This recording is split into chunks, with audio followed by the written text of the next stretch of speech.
Hello बच्चों, good morning. My name is Sonu Kumar Maurya.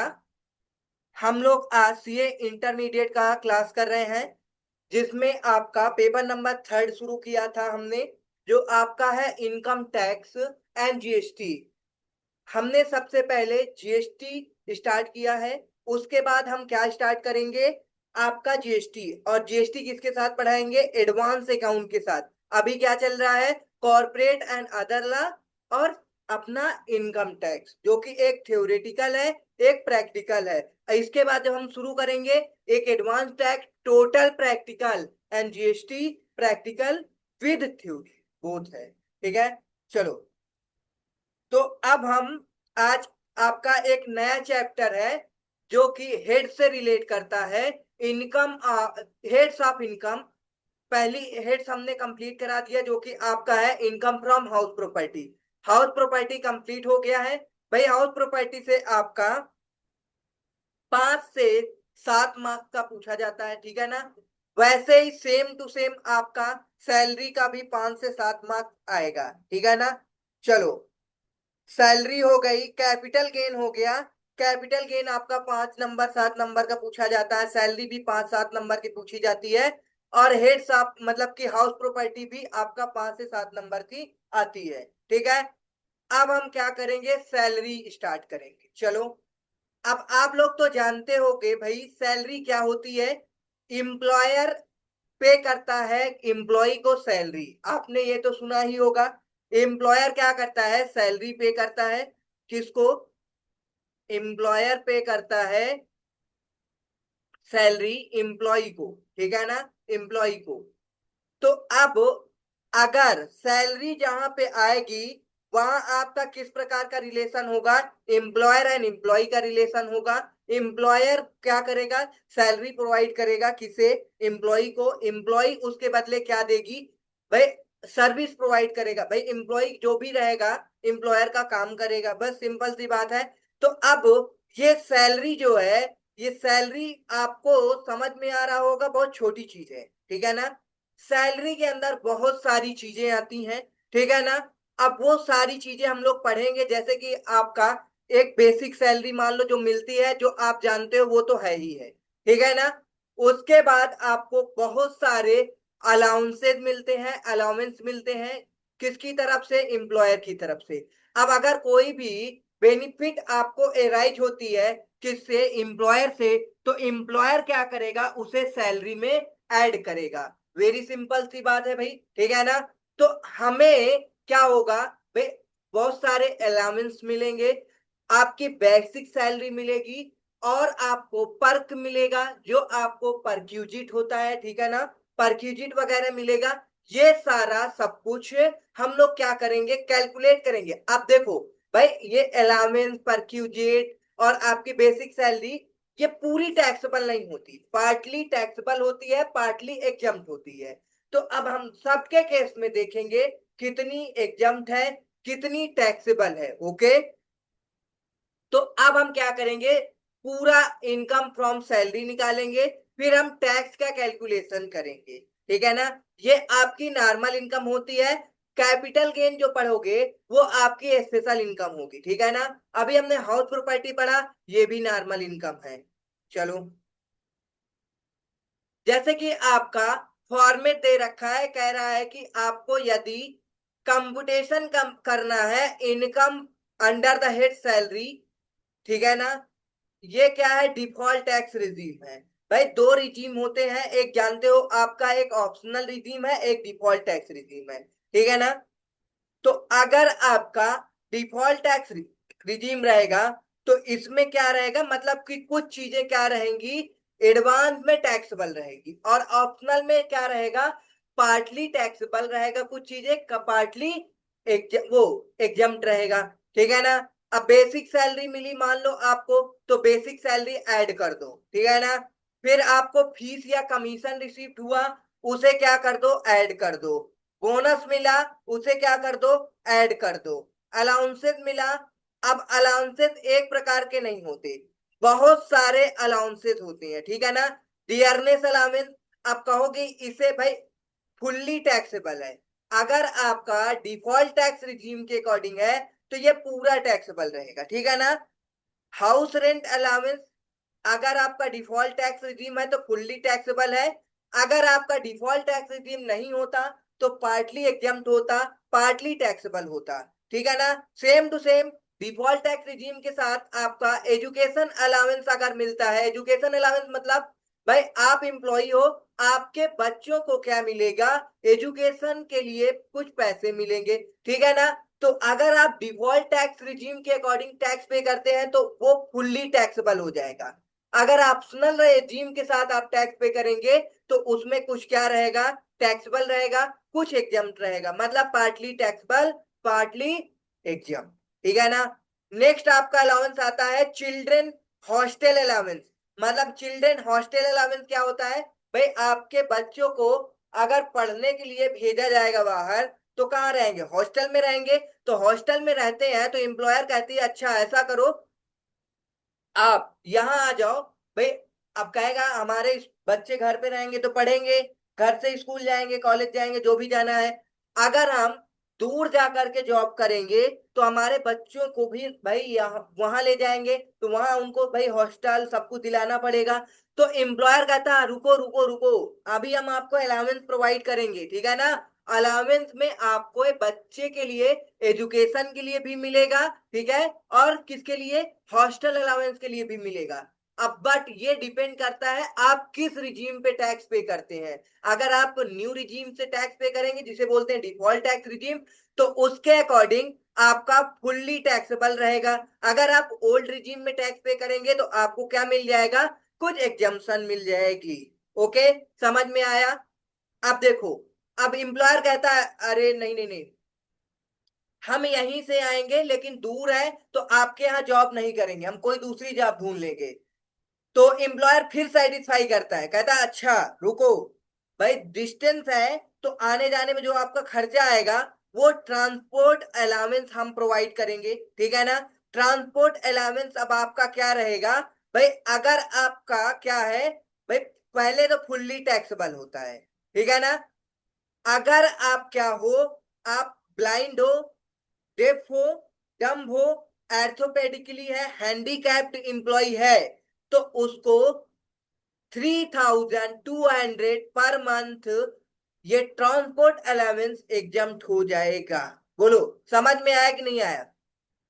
Transport allowance में किसको एग्जम्पशन मिलेगी, भाई ब्लाइंड है, डेफ है, डम्प है, आर्थोपेडिकली हैंडीक्राफ्ट एम्प्लॉय है, ऐसे एम्प्लॉय को जो भी अलाउंस मिलता है वो क्या हो जाएगा, पूरा भाई टोटल में से 3200 माइनस कर दो, उसके बाद जो रिमेनिंग अमाउंट रहेगा वो टैक्सेबल हो जाएगा। ओके, चलो आगे। और अलाउंस क्या मिलते हैं, इंटरटेनमेंट अलाउंस मिलता है, इंटरटेनमेंट डिडक्शन भी मिलता है। देखो भाई डिडक्शन आपकी इनकम को कम करती है जिससे आपकी टैक्स लायबिलिटी कम हो जाती है, ठीक है ना। Travelling allowance, daily allowance and convince allowance, ठीक है ना, ये भी आपके टैक्सेबल होंगे लेकिन ये पार्टली टैक्सेबल होंगे, ठीक है ना। Other allowance including over time allowance, city compensatory allowance, ये सब क्या है, फुल्ली टैक्सेबल है। अब हम अभी बात किए थे कि भाई आपका अलाउंस मिलेगा फिर परक्यूजिट भी मिलेगी। देखो आपको क्या क्या समझा दिए, बेसिक सैलरी, भाई जो आप employer normal salary per month provide करता है वो आपकी बेसिक सैलरी हो गई, ठीक है। अगर आपको फीस या कोई कमीशन रिसीव होता है तो वो तो आपको पता ही है भाई क्या मिलता है। अगर आपको फेस्टिवल पे कोई बोनस वगैरह मिलता है, ठीक है ना, वो भी आपके सैलरी का पार्ट बनेगा, वो आपका क्या रहता है, फुल्ली टैक्सेबल होता है, ठीक है। अब अलाउंस में आपका पार्टली टैक्सेबल होता है, पार्टली एग्जम्प्ट होता है। तो भाई अगर आपका डिफॉल्ट टैक्स रिजीम है तो ज्यादा ऑलमोस्ट सारे सारे फुल्ली टैक्सेबल रहेंगे। हैंडीक्राफ्ट के केस में आप भाई मतलब कोई ट्रांसपोर्ट अलाउंस के केस में भाई चाहे ऑप्शनल हो चाहे डिफॉल्ट टैक्स रिजीम हो, दोनों में एग्जम्पशन मिलेगी, ठीक है ना। चलो अब पर्क क्या होता है, जान लो। पर्क आपका जैसे कि आपको क्या क्या मिलता है, भाई कार मिलती है, रेंट वो कोई घर मिलता है रहने के लिए, ठीक है ना। तो इन सबको हम क्या बोलते हैं, पर्क बोलते हैं, मतलब परक्यूजिट्स बोलते हैं। अगर सपोज देखो आप सीए बन गए हो, अब आपकी फॉरेन में जॉब लग गई है, तो आप फॉरेन में जाओगे। भाई फॉरेन में क्यों जाओगे, यहाँ आपका घर है तो। अगर वहां पे भी आपको घर दे दिया जाए तो आप रहना पसंद करोगे। तो एम्प्लॉयर क्या करता है, आपको कहेगा आपको हम घर देंगे, आराम से रहो, ठीक है ना। अगर आपको भाई काम करने में दिक्कत होती है तो हम आपको लैपटॉप वगैरह भी प्रोवाइड कर देंगे, आप अपने घर से भी काम कर सकते हो, ठीक है। ओके, तो ये सारा सब कुछ, और आपको कार वगैरह आने में दिक्कत होती है तो आपको हम कार प्रोवाइड करेंगे, स्पेशली आप कार से आओ, ठीक है ना, ऑफिस तक। तो ये सारे सब कुछ क्या है, पर्क है, परक्यूजिट। लेकिन पर्क में क्या होता है, कुछ पर्क आपका फुल्ली टैक्सेबल होता है, कुछ पर्क आपको पार्टली टैक्सेबल होता है, ठीक है ना। तो अब हम, भाई ये तो आपका क्या है, केवल हम केवल फॉर्मेट बता रहे हैं कि ऐसे ऐसे निकाल करके ऐड करोगे तो आपकी टोटल सैलरी निकल आएगी, ठीक है ना। अभी इसे हम कैसे कैलकुलेट करेंगे, ये सारा सब कुछ हम सीखेंगे, ठीक है ना। एक एक एक करके सीखेंगे। परक्यूजिट में अब जैसे कि रेंट फ्री एकोमोडेशन, आप जहां रहोगे वहां पे आपको क्या नहीं मिलेगा, आई मीन कि रेंट नहीं पे करना पड़ेगा। Rent free accommodation provided to employee, आपको फर्नीचर वगैरह मिलेंगी भाई, ठीक है, सोफा सेट वगैरह मिलेगा, फर्निश्ड की हुआ क्या मिलेगा, घर मिलता है, तो वो सारा सब कुछ आपको क्या मिल जाएगा। अब ये डिपेंड करता है कि आपका एम्प्लॉय कौन से हो, अगर गवर्नमेंट एम्प्लॉय हो या फिर आपके प्राइवेट एम्प्लॉय हो, तो उस केस में आपको एग्जम्पशन में थोड़ा से कम या ज्यादा छूट मिल सकती है, ठीक है ना। चलो, ओके, ठीक है, समझ में आ गया होगा। तो अब ये हम क्या करेंगे, आपको डिटेल्स में पढ़ाएंगे, ठीक है ना। आपको समझ में आया होगा भाई, ग्रेचुटी। और देखो, आप जानते होगे पेंशन वगैरह मिलता है, आपको छुट्टी मिलती है हर साल। अगर आपको छुट्टी मिल रही है और आप छुट्टी नहीं ले रहे हैं, मतलब कि लीव इनकैशमेंट, आपने लीव नहीं लिया और वो पूरे दिन ऑफिस में आपने काम किया, तो गवर्नमेंट क्या देगा आपको, भाई लीव इनकैशमेंट, चाहे तो इकट्ठा ले लो, चाहे उसे तुरंत इनकैश करा लो।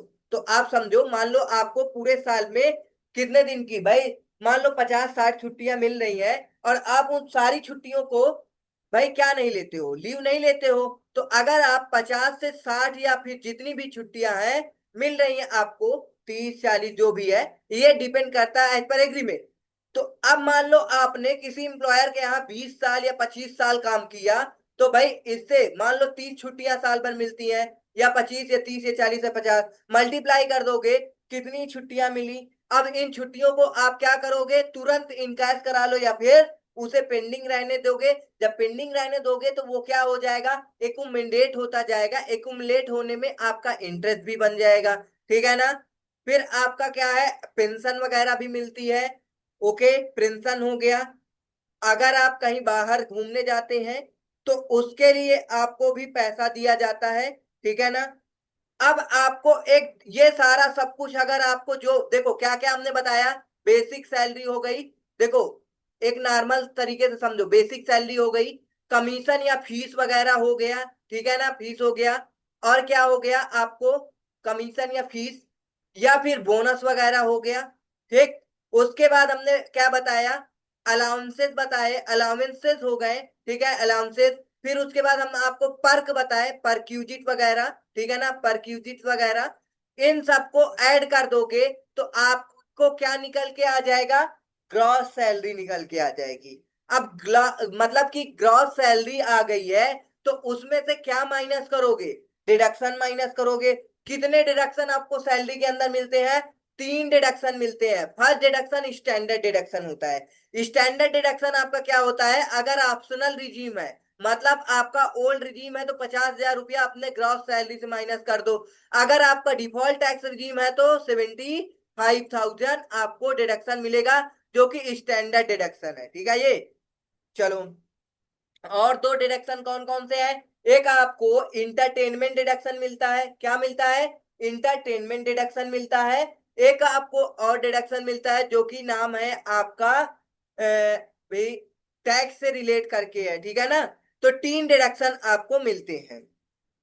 चलो, अब आपका नॉर्मल प्रोविजन में क्या होता है, चलो देखो, नॉर्मल प्रोविजन में तो आपके बेसिक कमीशन बोनस सारा सब कुछ सेम रहेगा, लेकिन अलाउंसेस जो होंगे वो अलाउंस क्या होंगे, कुछ पार्टली टैक्सेबल होंगे, पार्टली एग्जम्प्ट होंगे।